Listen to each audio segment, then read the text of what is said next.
Welcome back everyone, it's Charlie, and Marvel just released a brand new first look teaser for the Fantastic Four movie, which also confirms who the cast is, what the time period will be, in addition to confirming a bunch of other theories we've had about the Easter eggs in previous movies setting this up, so we'll break it all down. If you're brand new to the channel, be sure to subscribe to get all the videos. We just got the Deadpool and Wolverine trailer, and it's setting up Avengers Secret Wars. There was a big teaser during that. I know people will be asking, will the Fantastic Four movie also be connected to Deadpool and Wolverine? We'll probably see a loose connection with the time travel, TVA aspect of it all, because also, if you remember Loki Season 1, when you see that spaceship traveling away from Earth, that's probably the Fantastic Four's ship. In all the characters just in general from all over the MCU, all over time and space will be in Avengers Secret Wars, but I believe the plan is for the Fantastic Four to be in Avengers 5, 2, in Deadpool and Wolverine seem like they're going to largely skip Avengers 5 and just go straight to Secret Wars. So I think Marvel's plan right now is to have more Fantastic Four crossovers with other characters in future movies before Avengers 5, just to set those characters up even more.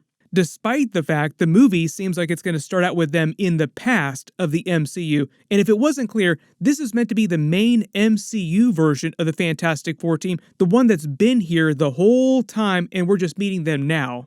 John Krasinski's Reed Richards was from the 838 universe.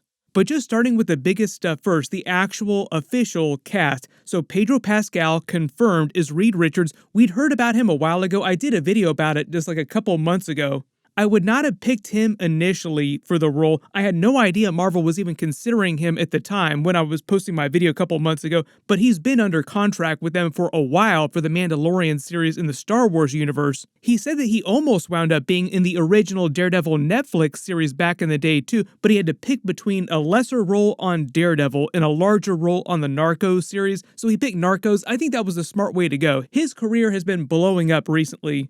He just did The Last of Us. That was fantastic, to make a Fantastic Four pun. I loved his unhinged performance in that Nicolas Cage movie, so he actually is a really good actor, even though he does seem a little bit older than I think people were assuming they were going for the role. Again, I don't know what's official, but you might be joining the MCU in Fantastic Four. I've seen that reported as fact, but I never know if that's fact. You said this was a 90-minute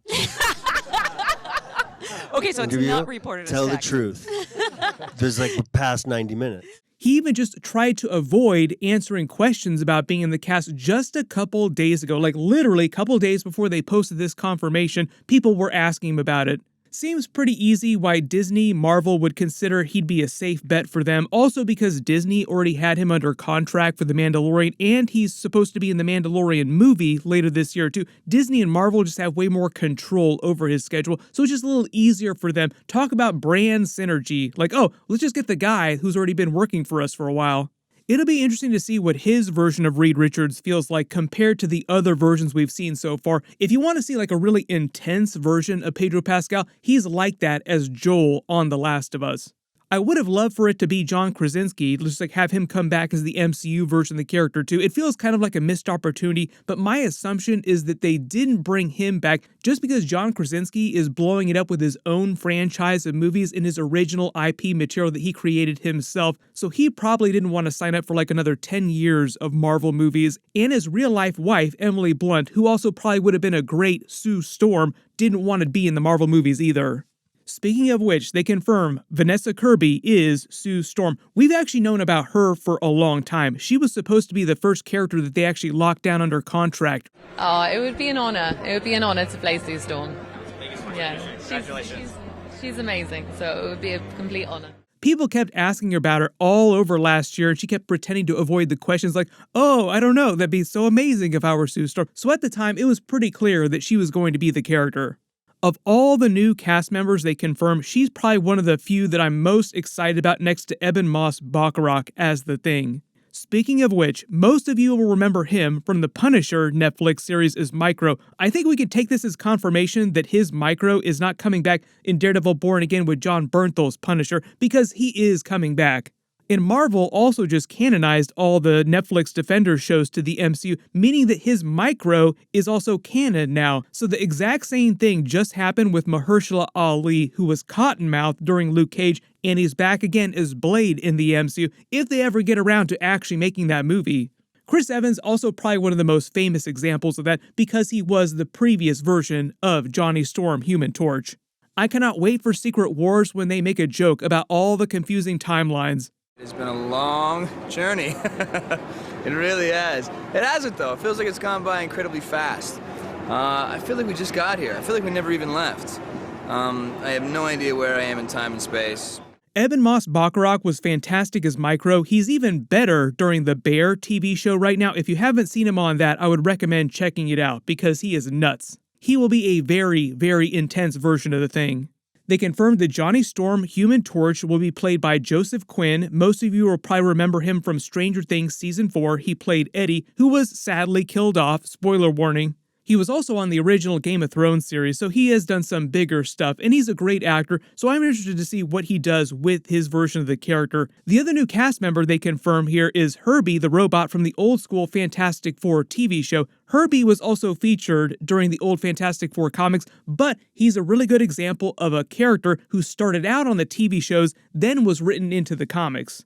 The more famous example of that phenomenon is Harley Quinn in the DC universe. She was originally created for Batman the Animated Series, then they wrote her into the Batman comics. She became super popular, and now people just think of her as a comic book character. Marvel's also done that a lot of times over the years too. More recently, they did the same thing with Alligator Loki, who started out in Loki Season 1, then they wrote him into the very recent comics just the past couple of years. There was also a reference to him during the 2005 Fantastic Four movie, but it wound up being a deleted scene, so it didn't make the final cut of the film. The original Herbie was voiced by Frank Welker on that old school TV show. Stan Lee created the character, pitching him as what he said was meant to be a cute robot sidekick, and Jack Kirby, who had been hired as a storyboard artist for the TV show, drew the character because he also helped create the Fantastic Four in the first place. In the original Herbie backstory, he was created with the help of Xandar from the Guardians of the Galaxy movies to aid in the Fantastic Four's search for Galactus. And Galactus is the rumored main villain of the movie. And if you look in the window of their house, like zoom and enhance big time, you can see what looks like the outline of Galactus's helmet, seemingly confirming our theories. I don't know if there's going to be any Xandar characters or other aliens in the movie from the MCU. They might just say that Reed Richards creates the Herbie robot and they use him to help try and figure out what's going on with Galactus and help them to try and get home. Or he might be a robot that they created in present day and brought back in time with them. I'll explain that in a second too, about how the movie takes place in the past, but they're technically meant to be from the present day of the MCU. The next big detail on this teaser you probably spotted is the photo itself, like the designs of their costumes, the 1960s looking styling of their room, like the designs of everything, the furniture, all the font they use in the Valentine's Day card itself, the new logo for the movie, even the Marvel logo is done in the Cinerama style of the 1960s. And confirming the year the movie takes place, zoom and enhance on that Time Life magazine that the Thing is holding. It's a copy of a magazine from real life. It's a Time magazine cover featuring Lyndon B. Johnson from December 13th, 1963, after Kennedy's assassination. John F. Kennedy had been assassinated in November 1963, like just the month before this magazine was released. So maybe that will be a subplot during the movie, but they're basically saying the movie itself will take place in the year 1963, basically explaining why everything looks so old-timey, including their suits. There have been a lot of Fantastic Four Easter eggs in the previous Marvel movies. Probably the biggest one that this teaser now confirms, the 1960s teaser, is the Doctor Strange Multiverse of Madness scene, where Doctor Strange basically called out that the Fantastic Four were from the 1960s. Richards of the Fantastic Four. Hello, Stephen. Fantastic Four. Didn't you guys chart in the 60s? The other important connection to the 1960s is that the original Fantastic Four were actually created by Stan Lee and Jack Kirby in the comics in 1961, so the team originally came from the 1960s, literally. In fact, most of all the other major Marvel characters and teams right now that you're seeing on screen in the movies like the Avengers, Iron Man, Hulk, Thor, Spider-Man, the X-Men were all created in the 1960s. When Pedro Pascal posted about the teaser announcement today, just confirming his involvement, he also used the Beatles song, All My Lovin', and the Sam and Dave song, Hold On, I'm Comin', both of them from the 1960s. Now, the Beatles song was also from the year 1963 when the movie takes place. But the Sam and Dave song wasn't released till 1966. I don't think he's trying to say the movie's going to time jump to 1966 during events. He probably just used that song because it's popular and it was from anywhere in the 1960s. My early theory about why the movie is set in the 1960s is because the Fantastic Four team is actually from present day in the MCU, and they just get stranded in the past in some kind of accident, probably the accident that gave them their powers, like the cosmic storm that gave them their powers. Because another big detail in the teaser, like zoom in and hands at Ben Grimm's spacesuit, this is what he's meant to look like before he turns into the Thing. It's a NASA suit, like it's got the NASA logo patch on the front in the US flag.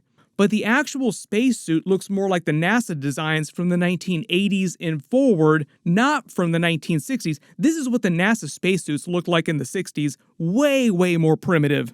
So I think this is meant to confirm that the MCU version of the Fantastic Four started out as astronauts in present day, then got stranded in the past, and that's why we haven't seen them until now in the MCU.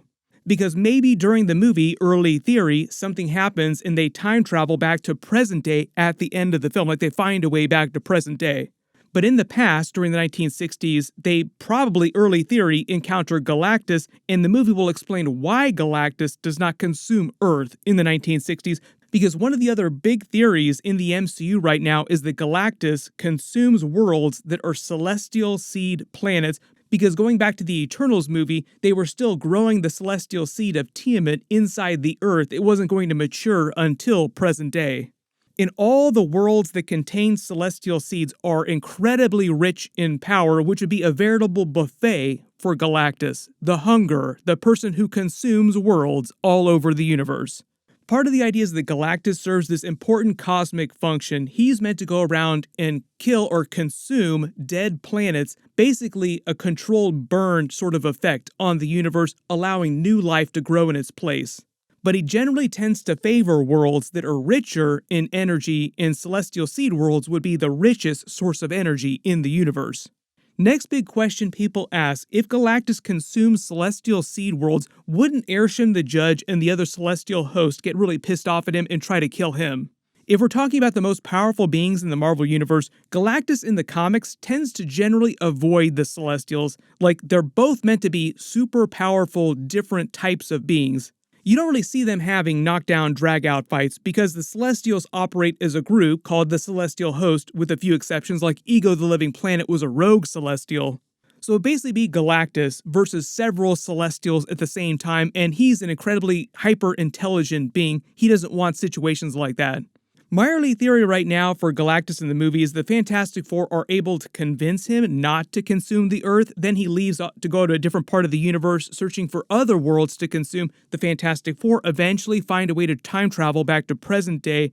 They return with knowledge of Galactus, and then Galactus also returns in present day too. Galactus, we've come to bargain. The whole thing about Galactus 2 in the comics is that he tends to work with the Avengers and the Fantastic Four on previous occasions when it benefits him. Sometimes he does need their help as much as they need his help, so he's not always a villain. Next big question I know people will ask is, what about Doctor Doom? He's a huge Fantastic Four character tied to their origin story. What's going to happen with him during this new Fantastic Four movie? We actually just got that Doctor Doom Easter egg from the Secret Wars comic book in the Deadpool and Wolverine trailer, confirming that Marvel is doing Doctor Doom in the MCU, but that's all meant to take place in present day. My theory right now is that they only lightly reference Doctor Doom in the new Fantastic Four movie. He's like a lesser character, but still tied to their origin story, and he just isn't featured that much in this movie, just in general. And Kevin Feige just brings him back as a much bigger character in a totally different Marvel movie, slowly setting him up for a bigger role in Secret Wars so that when that comes along, people will be familiar with his character. I don't know if Marvel plans to go full God Emperor Doom. There was some talk of making him a replacement for Kang in the upcoming Avengers movies, but Marvel still seems like they're doing Avengers 5 as Kang Dynasty, so they'll probably feature them to at least finish their arc and then set up a bigger, worse villain. That could be the Beyonder, that could be God Emperor Doom. We'll see about that. It's still several years away.